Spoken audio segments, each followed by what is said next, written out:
सातवीं कक्षा हिंदी सुलभ भारती। दूसरी इकाई में दूसरी कविता बेटी युग। इस कविता का सरल अर्थ हम देखेंगे। इस कविता के कवि आनंद विश्वास है। प्रस्तुत कविता में कवि श्री आनंद विश्वास हमें बता रहे हैं कि जब हम बेटियों को पढ़ाएंगे, उन्हें समुचित शिक्षा देंगे तो उनमें आत्मविश्वास बढ़ेगा। बेटियां आत्मनिर्भर होंगी, वे देश की प्रगति में बढ़ चढ़कर भाग ले सकेंगी।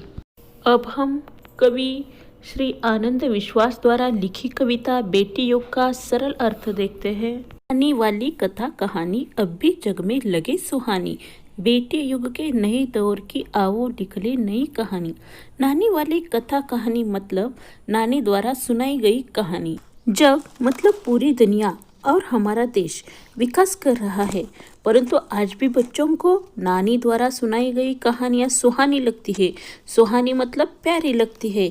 आओ अब हम नई कहानियां लिखें जो बेटियों के नए युग से संबंधित हो। बेटे युग में बेटा बेटी सभी पढ़ेंगे, सभी बढ़ेंगे। फौलादी लेने कई इरादे, खुद अपना इतिहास गढ़ेंगे। मतलब इस नए बेटी युग में लड़के और लड़कियां दोनों पढ़ेंगे, पढ़ लिख कर आगे बढ़ेंगे और तरक्की के मजबूत इरादे के साथ स्वयं अपना इतिहास लिखेंगे। ऐसा यहाँ पर कवि ने कहा है। देश पढ़ेगा, देश बढ़ेगा, दौड़ेगी अब तरुण जवानी। नानी वाली कथा कहानी अब भी जग में लगे सुहानी। जब देश के सभी लड़के और लड़कियां पढ़ेंगे तो देश आगे बढ़ेगा। तरुण जवानी मतलब युवक युवतियां प्रगति की दौड़ में दौड़ेंगे। आज भी बच्चों को नानी द्वारा सुनाई गई कहानियां प्यारी लगती है। बेटा शिक्षित आधी शिक्षा, दोनों शिक्षित पूरी शिक्षा। हमने सोचा मनन करो तुम, सोचो समझो करो समीक्षा। कवि कहते हैं कि यदि केवल बेटों को शिक्षित किया गया तो वह आधी शिक्षा कहलाएगी। पूरी शिक्षा तभी कहलाएगी जब दोनों को अच्छी तरह से शिक्षित किया जाएगा। यह हमारा विचार है, इस पर सभी को सोचना चाहिए, विचार करना चाहिए। सारा जग शिक्षामय करना हमने सोचा मन में ठानी। नानी वाली कथा कहानी अब भी जग में लगे सुहानी। हमने विचार किया है, मन में ठान लिया है कि सारे संसार को शिक्षित करना है। आज भी बच्चों को नानी द्वारा सुनाई गई कहानियां प्यारी लगती है। अब कोई ना अनपढ़ होगा, सबके हाथों पुस्तक होगी। ज्ञान गंगा की पावन धारा सबके आंगन तक पहुँचेगी।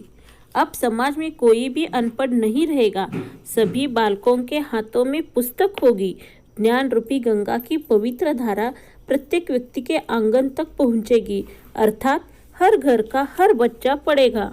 पुस्तक और कलम की शक्ति जग जाहिर, जानी पहचानी। नानी वाली कथा कहानी अब भी जग में लगी सुहानी। सभी जानते हैं कि कलम में कितनी शक्ति होती है। पुस्तकें ज्ञान का भंडार है। आज भी बच्चों को नानी द्वारा सुनाई गई कहानियां प्यारी लगती है। बेटी युग सम्मान पर्व है, पुण्य पर्व है, ज्ञान पर्व है। सब का सम्मान करे तो जन जन का उत्थान पर्व है। बेटी युग सम्मान का पर्व होगा, यह पुण्य का पर्व है, यह ज्ञान की प्रतिष्ठा का पर्व है। जब सभी पढ़ लिख जाएंगे तो एक दूसरे का सम्मान करेंगे, तभी जन जन का उत्थान होगा। उत्थान मतलब प्रगति, तभी जन जन की प्रगति होगी।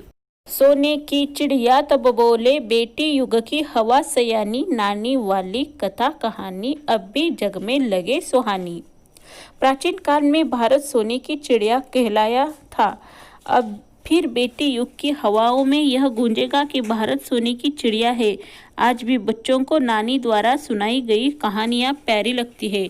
विद्यार्थी मित्रों, मैं आशा करती हूँ आपको यह कविता का सरल अर्थ अच्छी तरह से समझ में आया होगा। अगले वीडियो में हम इस कविता का स्वाध्याय देखेंगे।